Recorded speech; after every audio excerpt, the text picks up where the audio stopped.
Well, my friends, we're talking about LinkedIn. No, no, not that LinkedIn where it's all spammy and disgusting and people are connecting and spamming you.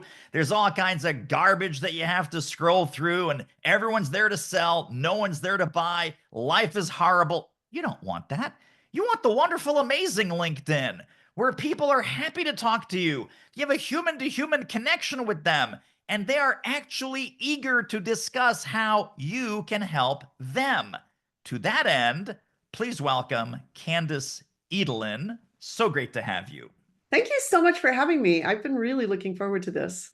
So, Candace, your company, the current company, is called Propel Growth, Mhm. and you weren't always doing what you're doing today. So, give us a little bit of professional history. What were some of the interesting steps along the way that brought you to the work that you're doing today? All right. Well, I was born. No, I'm not. I'm a bit of a serial entrepreneur. This is my fifth company. A couple of them were not real successful. A couple were okay. And so then the last two companies before Propel Growth, I was focused on the financial services industry, specifically on technology that enabled electronic trading. So it was a really tiny, tight niche, and I developed a bit of a name there. And so first company was pretty successful. We sold it. The second company, not so much, and I lost a bunch of money. But I started Propel Growth just serving the same industry that I'd already been in. And I had a name there. We'd been building something that was kind of category creating. And so we had a bit of a reputation. And that allowed me to publish content on third-party sites and on my own blog, although honestly, it was the third party that brought in a lot of inbound traffic. And then I got a ton of referrals.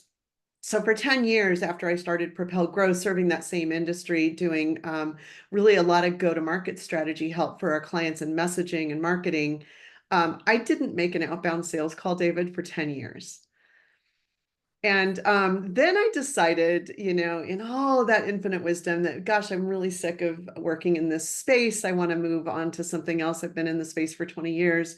And so I decided to shift into commercial real estate technology that was kind of tangential, but new people. And then all those inbound leads just hit a wall, and I've got nothing. I've got no inbound. I've got no referrals. I don't know enough about the industry to have the credibility to publish on the trade pubs. And I cannot stand cold calling. I would rather reduce my lifestyle, get rid of the house, and go work at McDonald's than cold call all day. Total respect for the people who do that all day, but it is just not going to be me. So I had to figure out something, and I started investigating LinkedIn and went down the road of finding the automation vendors and putting pitch slapping at scale. And I like to lovingly call that annoyance at scale. How to annoy your prospects and alienate your entire market in three simple steps. So good. Oh, it just drives me nuts. But I did try it because that was the best practices out there. And so I spent like months like digging through all of the content that's out there about how to generate leads on LinkedIn and landed on an approach that really, really flies in the face of what most of the thought leaders out there are promoting. One is you don't scale it, you do things that are unscalable conversations, and you work one conversation at a time. And over time, like running my consulting practice at the same time that I was doing this, I was putting in about an hour to an hour and a half a day, reaching out to a completely new market. In 6 months, even with that trial and error, I got 500 new connections in the commercial real estate space.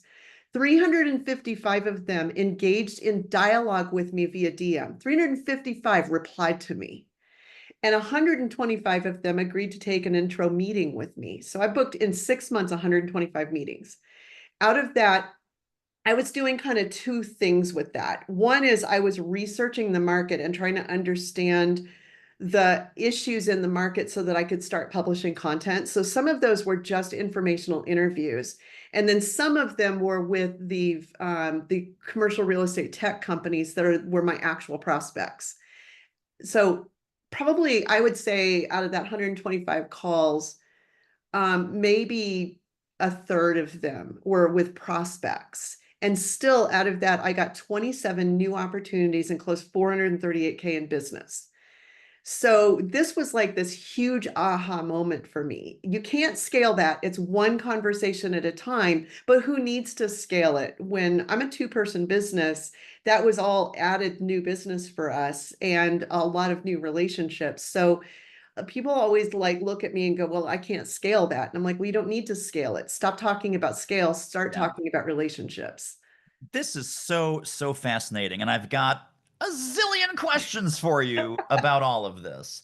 So, I think the reason people want to quote unquote scale it Mhm. is because they are trying to cast as wide a net as possible. Yep. Those 500 people that you targeted, what were the criteria? What were the filters? What were you looking for? How could you make sure? Because every one of these outreaches is customized, personalized, and humanized. That's what I Exactly. love about your approach. People don't want to do that if they're going to waste time with a whole bunch of the wrong people. How did you know, and how can we know that we're talking to at least a high probability, maybe not a definite, but a high probability prospect? Okay, so there's two answers to that question. Answer one is frankly, the LinkedIn Sales Navigator search functionality is not very good when you're trying to look for people like this. And so I didn't use it as much as I used Google. And I went hunting for events that were focused on the commercial real estate space, especially where I'm looking for the commercial real estate tech providers. We're going to call that CRE tech for the rest of this conversation, or prop tech. Those guys were sponsoring those events. And the other guys, the thought leaders that I wanted to talk to, who were the investment managers investing an $85 million fund to buy a big building in New York, those guys were the speakers at those conferences. So I dug into the conferences, found the speakers, found the sponsors, and started reaching out to them intentionally one at a time, because now I'm finding the bigger names, finding the influencers in the market. And that helped me know that I was targeting the right people. Yeah, no, that's brilliant. I mean, that's so much of that. It's easy, right? It's easy to think about that, but it's not so easy to implement. So Yes. I love the fact that we're looking outside of LinkedIn to Mhm. find out who are the sponsors, who are the exhibitors, who are the advertisers in these big trade shows and these big conferences, knowing that that kind of company, right, the CRE tech companies that want to get in front of the CRE buyers are the same people that you want as your clients. Well, and there's another angle to that. So I'm having all those conversations so I can attract these guys to buy from me. Yeah. So I'm having conversations with 5 to 10 big investment managers. And I'm calling it the very senior level in these firms. They're fairly small firms, maybe 20, 30 people, but they've got big numbers behind Yeah. them. And that's who these guys want. Yeah. So I'm like, hey, David, I just had a conversation with 10 of these big investment managers and got some information about their thoughts on data-driven decision making in the tech space. I know you guys provide technology around that. Would you be interested in hearing what they had to say? I'd love to get your take on what I'm hearing. So Yeah, it's really a research-based ask. We're yeah. asking for, I can share some research with you, and I would like to include you as one of the leaders of this industry, include your input on this research that you're doing. Exactly. And I was recording all those conversations. I was taking notes on all of those conversations because I also wanted to get out there and publish some thought leadership. And when Yeah. you have 125 conversations with thought leaders in the industry, you suddenly have like a point of view that is new.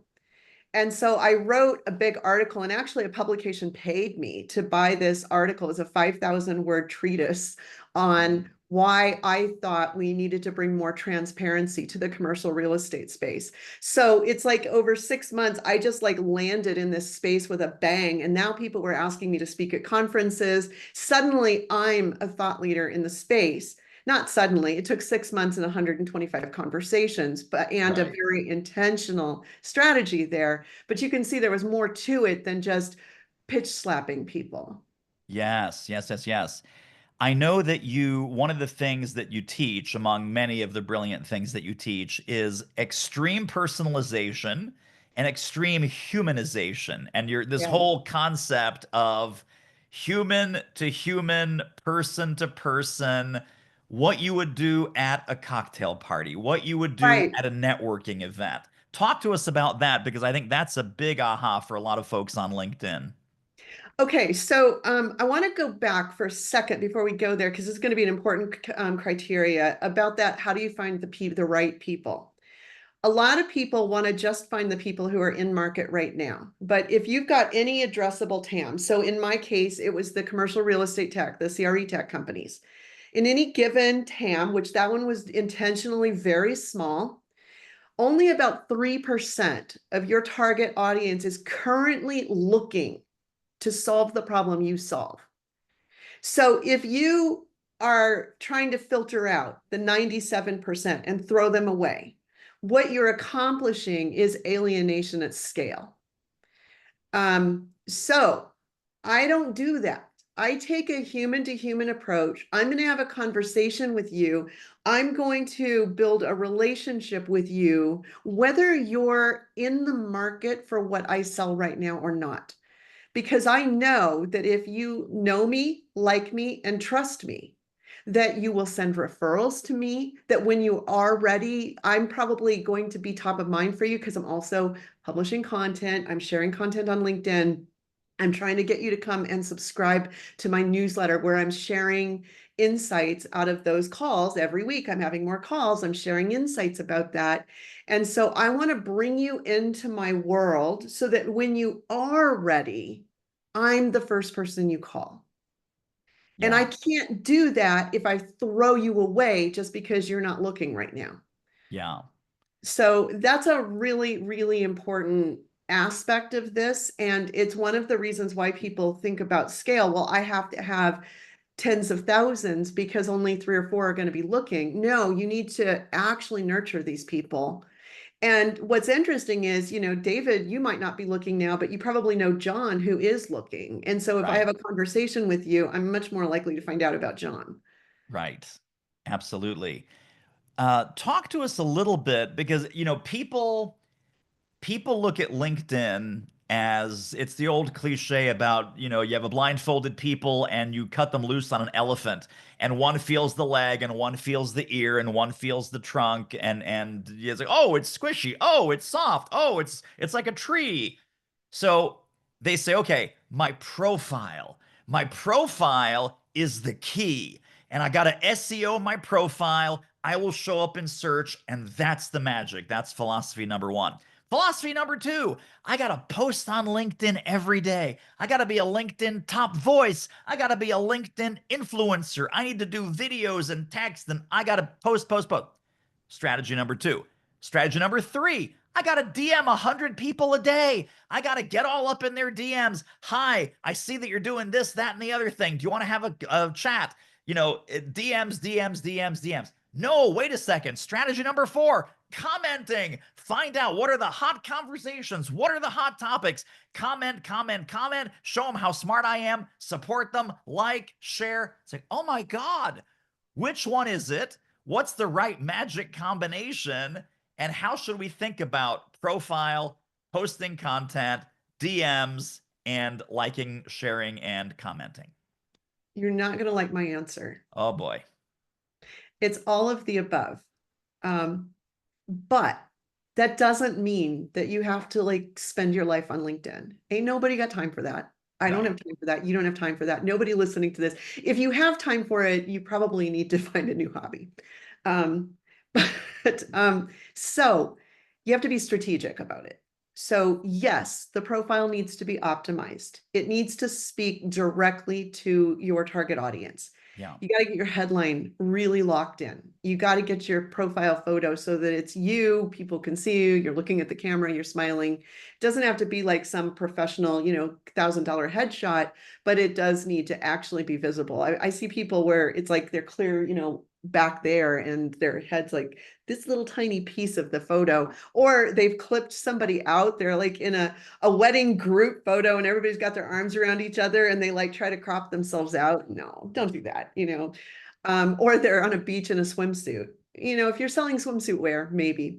Okay, but so profile needs to be optimized. It doesn't mean that you need to spend the next 5 months working on your profile, but you do need to tell a story so that when people come to your profile and check you out, because that's what they're going to do before they decide to take a meeting with you, they need to look at your profile and go, oh, I really want to meet with that David. He looks Right. interesting. He looks like I could learn something from him.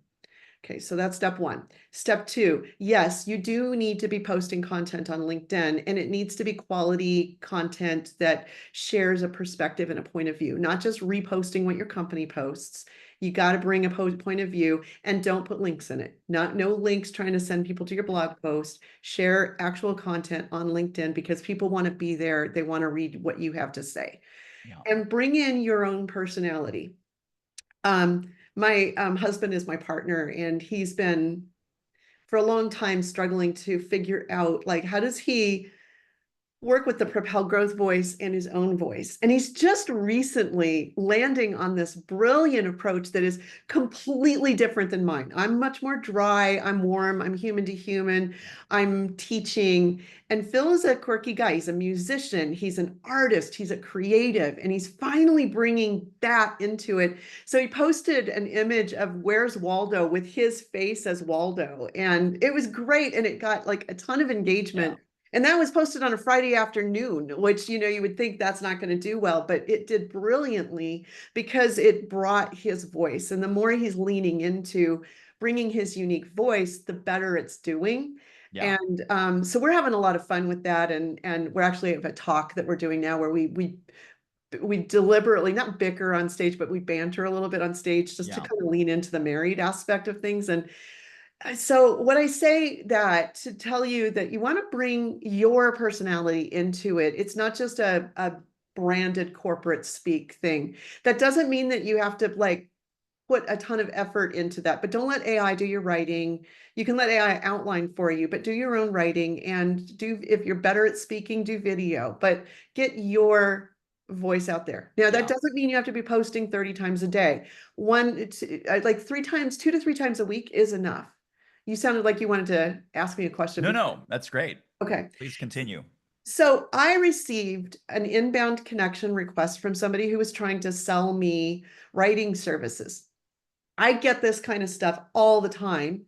And first of all, if it's a pitch slap, I ignore it automatically. And yes, I said pitch slap. And intrinsically, everybody listening exactly what I'm talking about. Right. So don't pitch slap them. Don't try to sell right away. And I'll come back to that in a second. But this person reached out to me and he had a pretty good intro message asking me a question. I don't remember what the question was, but he was kind of asking me about what we're doing around copywriting. Like, am I writing my own copy or something like that? And I went to look at his profile and I looked at his posts, and his posts were excellent.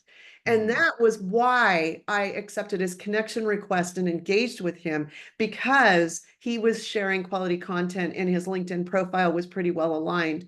We don't need his services right now, but if I ever do, he's more likely to be top of mind for me now and the content, he's a guy in I think Nigeria, and I would normally not think I'm going to go look for a copywriter in Nigeria, but the guy was really good.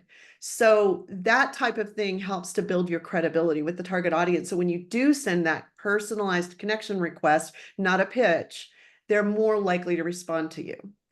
Yeah. And then the third thing you asked about was the commenting strategy. On the connection request, I don't really recommend sending more than, if you have Sales Navigator, 5 to 8 personalized connection requests a day. Mm, It's hard to keep track of it if you go over that. And frankly, it's time consuming to really do the research to personalize. And so right. reduce your expectations of volume and increase your expectations of response rate. So I get a response from 71% of the people that I send out a connection request, not just an accept, but a reply. Yeah. And that's the numbers you should be looking for rather than trying to do a huge amount of volume, assuming a 5 or 10 or 20% acceptance rate. Yeah. So then the commenting strategy. Now, one of the best ways to get someone to engage with you is to drop a comment on their post first. So, David, if you were posting something about your podcast and I either listen to the podcast or here's a pro tip, I would have AI look at a transcript of the podcast and summarize it for me, give me 2 or 3 takeaways, and say, I noticed that this was spoken about and loved that point. I didn't have to actually spend the hour listening to the podcast. Right. Right. Um, and so then I can start a conversation with you. In the comments, I might comment on it saying, I liked this point. Or Yeah. you might, if you're doing the post well, then the points are already in the post so that Yeah. I can get that from there and comment and then send you a connection request saying, really appreciated your post and just continuing the conversation in kind of 2 different places at the same time. It's much more likely to get that connection accepted. So, crazy question. Because you said it's tough to keep track of all of the who's going on in Sales Navigator, who's going on in LinkedIn Messenger, do you have some kind of CRM or how do you keep track of your LinkedIn conversation pipeline? It sucks, honestly. It's very difficult. I've gotten pretty good at using the LinkedIn Messenger and keeping things marked unread or moving them into other if I'm not going to focus on that conversation, so I can just focus on the conversations that are important. Yeah. There's a product out there called Condo that I've experimented with that can help with that. The problem is that most of these plugins are against LinkedIn's terms of service. Right. And so I am super, super nervous about recommending products because I don't want people to get their profiles restricted or banned. And it's Yeah. really easy to get permanently banned from LinkedIn. And Yeah. that would be career limiting. It could be career ending for some people to get banned from LinkedIn. And don't assume you can just go, you like take a different alteration of your name and a different email address and get back in. LinkedIn's onto that and they won't let you back in. Right. So Right. I'm pretty cautious. And unfortunately, it means that unless you are with a bigger company and you can afford the highest version of Sales Navigator, which will then integrate with Salesforce or Dynamics or HubSpot, then you're kind of out of luck and you're just going to have Right. to be managing it. Yes. Thank you. That's great.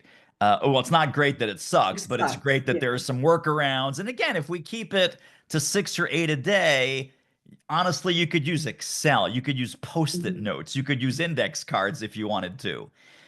I want to talk about, so what we haven't yet talked about is messaging, messaging prospects.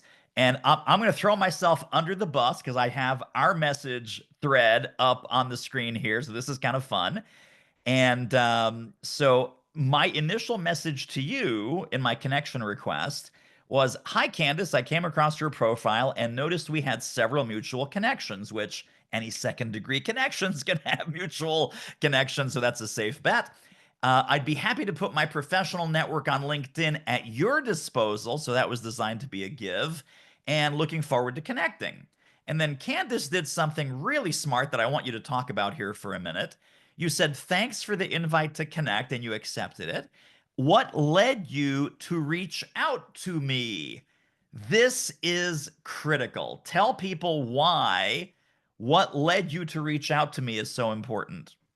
Okay. Step one, I did not accept your connection. I messaged you before Oh, accepting. before accepting. I Thank you. did Great. because your connection request, you're going to allow me to be really honest, right? I'm here for the vigorous tooth cleaning. All right. So that connection request sucked. Perfect. Because because it's what the bot users and the pitch slappers are always saying. Like So it's one of the, totally it's generic. totally generic. It's probably the most common personalized connection request I get. So I use that methodology both with those non-personalized communications and with the blank connection request. You can only do that in the browser version. You can't do it on mobile. Yeah. But in the browser version, if you click to see all of your invites, then there's a couple steps in there. And if you want to know how, reach out to me on LinkedIn and I'll give you a loom on how to do that. Yeah. But you want to see all, and then it gives you the option to message people before accepting. And that's been a game changer for me in keeping spam out of my inbox, because Mm, most of the people using automation, ironically, never even see that message. yeah. It cracks me up. It's like, why would you be like you trying to use LinkedIn and reaching out and not monitoring your inbox? Yeah. So I would say that out of the blank invites that I get, probably about 70% never reply to me. Yeah. So I give them 3 weeks and then I ignore and I get a little passive aggressive and click, I don't know this person, because that's my way to, Right. because if you get enough of those, LinkedIn's going to restrict you. Yes. So I'm being mean. Yes. Okay, so I know that with the blank connection request, LinkedIn recently changed the rules on blank connection on personalized connection requests. So if someone has a free account, they can only send 5 personalized connection requests a month. Oh, wow. So I'm way more open now to blank connection requests than I used to be, but Yeah. messaging that way helps me keep the spam out, because they might reply with a pitch slap or they might reply like you did. Now, Yeah. the reason I say what led you to reach out to me, usually by the time you see that, you've probably forgotten, but it will send you to my profile to figure out, why did I reach out to her? Right. Answer my question. And Yeah. so I get a profile view, which allows me to create some engagement. And you're much more likely to answer that question in a way that we can have a conversation. Yeah. And I want to have meaningful conversations with people on LinkedIn. And Yeah. so you did. What was your response? My response was, after looking at your profile, I thought you would be a good guest for my podcast, The Selling Show. I know it's a shocking concept here now that we're doing the show, which is a top 1% podcast, and wonder if it might make sense to have you on as a guest. Would you be open to a quick call to explore blah, blah, blah, blah, blah? And then some time went by, I guess 4 or 5 days, because you were traveling, I think. And then I realize now, after having studied the Candace Edelin methodology, I probably should have started with my third or fourth message, which was, hey, Candace, I digitally stalked your website and saw your terrific podcast with Alejandro Sanoya. Would love to have you on my show. Here's the details. And I put the link into listen notes. I do have the benefit and the privilege of having a top 1% podcast. So even a stranger goes, oh, this guy's the real deal. Yeah, that was And then, brilliant doing that, because I did go click that, by the way. yes, yes. Well, because there's podcasts that are like, oh, I got 3 listeners plus my mom. And then there's real podcasts like this one. And so it's a little bit of credibility and so forth. But I do want to ask you this. So you and I, and this is like full transparency, right? Consultant, salesperson, what have you. Sometimes people connect with each other uh, in total good faith, but they're each wondering, is this my prospect or am I her prospect? Right? And so it's like, is he going to sell me something or is she going to sell me something? Or are we going to sell each other something or are we not going to sell anything? So, and you mentioned this in one of your webinars, that when you're talking to like a sales executive and you reach out to someone who's a sales executive at a Or a company business owner too. or a Yeah. business owner, first thing they're thinking is, ooh, inbound lead. This person's a prospect. How do we clarify that either we're not selling, we are selling, maybe want to explore, hey, this could be useful to you, like your copywriting example? How do we figure out who's selling what to who? This is so crucial, because if they think you're a prospect and then you turn the tables and try to sell to them, you're going to piss them off. And even if they would be interested, you've disappointed them. And now the emotional balance is gone and you're not likely to get anywhere with them. Yeah. So I call that putting ourselves in a trap. and you want to stay out of Mm, the traps. And it's really easy to get into that trap of, wow, David, you have a really interesting business. I'd like to hear more about it. You're going to immediately think I'm a lead. right. So what I have to do is find a topic that is relevant to what I do and relevant to your interests and strike up a conversation with that. So Right. let's go back to the CRE tech world. I knew that data-driven decision making was a big trend in the CRE tech world, that it's an upcoming trend.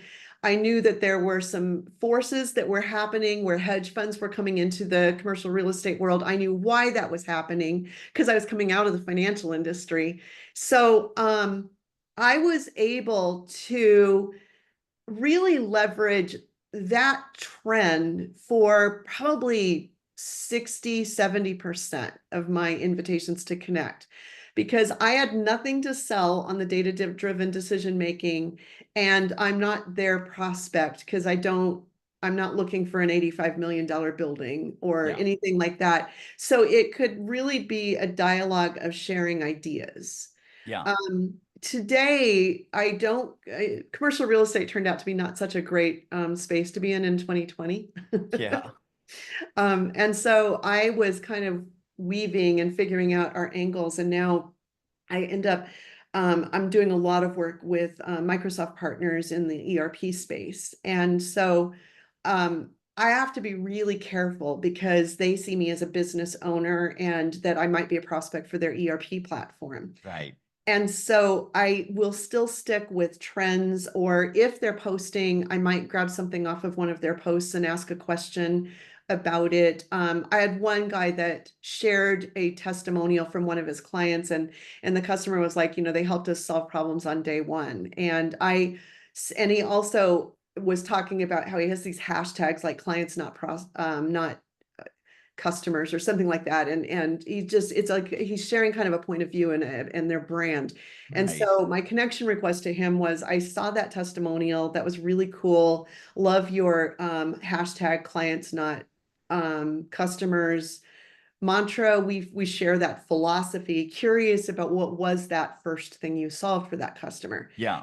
And so there's a lot of strategy behind that. One Yeah. is I'm trying to not land myself in the trap of him thinking I'm a prospect. Yeah. Two is I want to give him a question that's easy to answer because I assume that he's racing between meetings and he's going to answer here. Right. So On the he's phone. typing with his thumbs. He's trying to go to the bathroom before his next meeting. And I want him to be able to answer me because if he sets it aside, he's going to forget me and I'm going to get buried in his LinkedIn messages. Yeah. So I want to be able to let him answer me in 2 or 3 words as Yeah. opposed to a long, I mean, if he wants to answer me long, he can, but Yes. I try to ask a question that can be answered in 2 or 3 words to make it easy to get the conversation started. Yes, for sure. Now, I think where a lot of people get stuck is all of this so far. It sounds like a lot of work, but it sounds Mhm. like good work and productive work. You just mentioned 97% not looking, 3% actively looking. We're in the direct messages. We're having some dialogue. Tell us about the pivot. Tell us about where we just sort of gently knock on the screen and go, hey, by the way, I don't know if this is a fit or if this is something that you might want to, look into, but we do this. Do you want some? And you do it much less freaked out and nervous and weird. Is there a pivot? Or do you just say, hey, listen, this is a mature adult person. They've seen my profile. We've had some dialogue back and forth. I've commented on their stuff. They know who I am. They know what I do. I don't need to do a direct pitch of any kind. Do we do soft pitch, no pitch, direct pitch, cards on the table pitch? What do we do? None of the above. None of the above. Awesome. Um, Talk to us. so what I do is I go for the meeting, and I don't go for the meeting so I can sell to you. I go for a meeting to talk about the topic that we've been having this dialogue about. Again, So the research based outreach. right, exactly. Okay. So going back to the CRE tech space, it's like I might ask you a question about, do you think that the market is moving toward a data-driven decision making, or do you think it's going to stay at a more intuitive level? And so Yeah. that's an easy question for them to answer. And most of them is like, absolutely, it's going toward more data. And then I can say, it's interesting. I was talking to David the other day, and he mentioned XYZ. Do you agree? Again, yes, no answer. It's Yeah. easy for him to answer. Usually I'll get a longer response to that one. And so then we go back and forth a little bit, maybe one more message. And it's like, David, I would be really interested in hearing more of your thoughts on this. And I've had like 4 other conversations in the last couple of weeks about it. I'd really like to share what I'm hearing, get your perspective, and get your opinion on what I'm hearing. Would you be interested in jumping on a call? It's so easy to transition that. So then Yeah. I go into that call with a plan that, yes, I am going to share that insight. But before we get started, David, do you mind if I just, get a little bit more of, I'd love to hear a little bit more of your background and the current situation you're in and what kind of challenges you're dealing with. Yeah. And that's the way that I transition that conversation to a sales call. Because Yeah. if my profile and my headline are super aligned around, I'm working toward helping CRE tech companies market their businesses more effectively to data-driven decision makers, for example, then you already saw that in my headline. And so when Yeah. I ask you what kind of challenges you're dealing with, your answer goes right into what I'm talking about. And Yeah. then that becomes a little bit easier way for me to segue. Oh, you mentioned X. Could you tell me a little bit more about that? I'm Yeah. curious. We may never get to the sharing the insights thing, Yeah. but it's all about you. It's all about me having a genuine, warm conversation with you. And you go away, like almost always the people that leave these conversations go, I really enjoyed this. I'd love to talk to you again soon. Yeah. Do you offer a second follow-up call? Like, hey, by the way, I realized that we're short on time, Barbara. This was so great. By the way, if I could be of additional help to you, I'm happy to book a second chat. Do you want to talk again in the next week or two? Or Yeah. is that a little pushy? What I would do, so there's 2 different paths these conversations usually go. Yeah. One is we end up just staying on topic, and I never managed to uncover a pain point. Now that Okay. was definitely true on the investor side. Yeah. I had nothing really to serve them with.